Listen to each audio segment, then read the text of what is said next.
Hello guys, what's up? This is King James 1229 back with another Minecraft video, and today I'm going to be continuing the Mega Block series.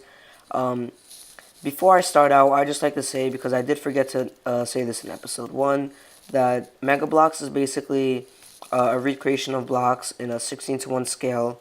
This was inspired 100% by Seth Bling. Shout out to him. I'll put the link in the description below. And so today we are going to be doing the dispenser, the spawner, and the furnace. So like any dispenser, it has to shoot stuff out, like arrows. So if I just give myself... And this is... all of these blocks are customizable to make them however you want. Like, for example, for the arrows, you can change them to however much damage you want. For example, if I move up, you can see that they do about 2.5 hearts each, and I'll show you how you can change that right now. So if you go back here, you can see, get in there. Okay, so you see a test for command, testing for a player within radius of 8, and if it sees a player, a redstone signal is sent out to these summon arrow command blocks, and over here you write where you want to summon them in relative to the command block. So for example, here you summon them 2 meters in the Z direction, and here you can choose which way they are facing and how much damage they do. For example, 6 is about 3 hearts, so if I do it to 8, now it is 4 hearts. If I do it to 20, that will kill you in one shot. So let me go back to 6. All of these commands will be in the description below if you are wondering. Okay guys, so now we're going to be going over the furnace. So just like any furnace, if I give myself some food, let me just give myself a couple more. If anything, let's get some of that.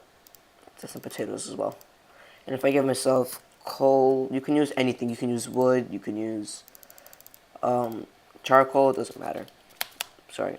If I go up here, you can see there are 2 signs. One says fuel source, so for example, my coal is what I'm going to be using. Put that in there. And over here, you have the food. So if I just take all this food and toss it in, slowly it will come out down here. This is actually coming out the rate that a regular furnace would. For example, each furnace takes a couple seconds to cook each piece of food, and this does it at the same exact rate. So while this is all cooking up, let's go inside and see what is going on. So over here, where the fuel source is, there are a bunch of hoppers that go down into an actual furnace, and a bunch of hoppers over here for the food that go down to the furnace as well. This cooks your food. Once it cooks your food, this will go through these hoppers into this dropper, and the dropper won't drop by itself. It needs a redstone signal. So once the dropper gets a piece of food in there, the comparator will turn on, sending a redstone signal back onto the hopper, which will drop the food out the other side. And all your food will slowly come out here. And let me just show this real quick. If you put in multiple types of food, as you can see, they cannot all go in here. They will be in here, waiting to be dropped as soon as they can. And I have a little bit extra chicken in there from when I was testing this earlier. So let me just take all that out. Okay guys, so now we're going to be going over the summoner or spawner. So basically how this works is if I go into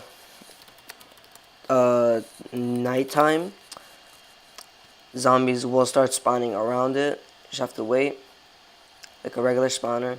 And yeah, you can see they all spawned around. And these are not these spawners because there are torches around them on all sides.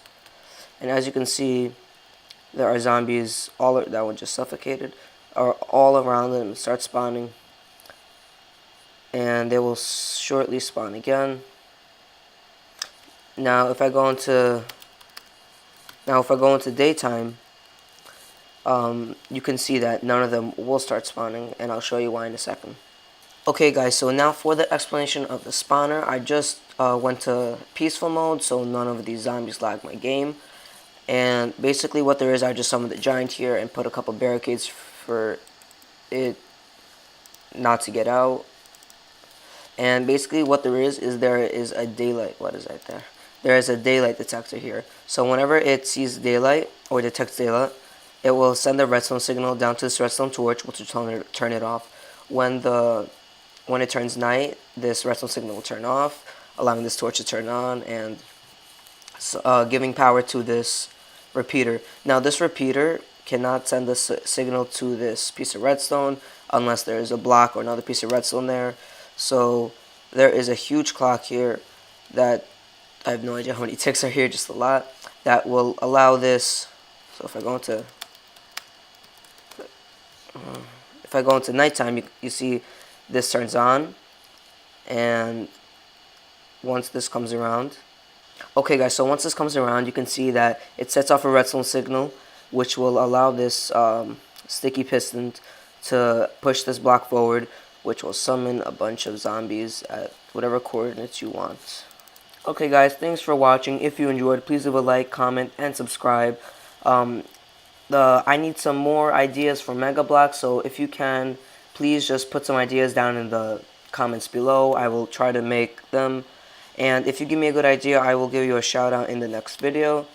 And big shout out to Awesome Tim 2000 for helping me create the furnace and the dispenser and the summoner. He actually helped me with all three of them. He helped me create their textures and how they look, because I cannot build that well. So big shout out to him. Thank you guys for watching. Please like, comment, subscribe, and I'll see you next time.